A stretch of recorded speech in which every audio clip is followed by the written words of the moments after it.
পাকিস্তানের প্রতিরক্ষা মন্ত্রী খাজা আসিফ বলেছেন, ভারত বড় আকারের যুদ্ধ বিমান নিয়ে আক্রমণের চেষ্টা করছিল, কিন্তু পাকিস্তানের সশস্ত্র বাহিনী সেগুলো কাগজের ঘুড়ির মতো ভেঙে দিয়েছে। শনিবার নিজের বাসভবনে সাংবাদিকদের সঙ্গে কথা বলতে গিয়ে তিনি বলেন, ভারত বড় বড় জেট বিমান পাঠিয়েছিল, কিন্তু আমাদের সেনারা সেগুলো এমনভাবে ভেঙেছে যেন ঘুড়ি কাটছে। যারা নিজেদের ইতিহাস ভুলে যায় তারা ইতিহাসে বিলীন হয়ে যায়। মোদি এখন সেই ক্ষত থেকেই নিজেকে সামলাচ্ছে। বিস্তারিত থাকছে টেস্ট রিপোর্টে।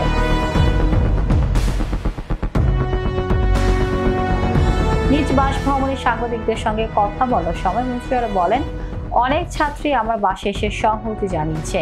আমি তাদের প্রতি কৃতজ্ঞ। দেশের প্রতি এই ভালোবাসা সত্যি অনন্য।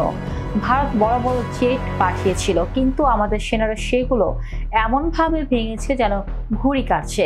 যারা নিজেদের ইতিহাস ভুলে যায় তারা ইতিহাসে বিলীন হয়ে যায়। মোদি এখন সেই ক্ষত থেকেই নিজেকে সামলাচ্ছে। তিনি বলেন, 10 মে রাত পাকিস্তানের ইতিহাসে এক গুরুত্বপূর্ণ মোড় এনে দিয়েছে। 3 বাহিনীর প্রধান ও প্রতিটি সৈনিককে তিনি অভিনন্দন জানান। সেই সঙ্গে প্রধানমন্ত্রী শেহবাজ শরীফের নেতৃত্বের প্রশংসা করে বলেন, প্রধানমন্ত্রী জাতির পাশে ছিলেন প্রতিটি পদক্ষেপে। খাজা আসিফ জানায়, আগে জাতীয় ঐক্যের যে ফাটল ছিল এখন তা পরিণত হয়েছে এক অটুট বন্ধনে। তিনি বলেন, সরকার সেনাবাহিনীর পাশে আছে। দেশের নিরাপত্তায় আমরা যে কোনো চূড়ান্ত পদক্ষেপ নিতে প্রস্তুত।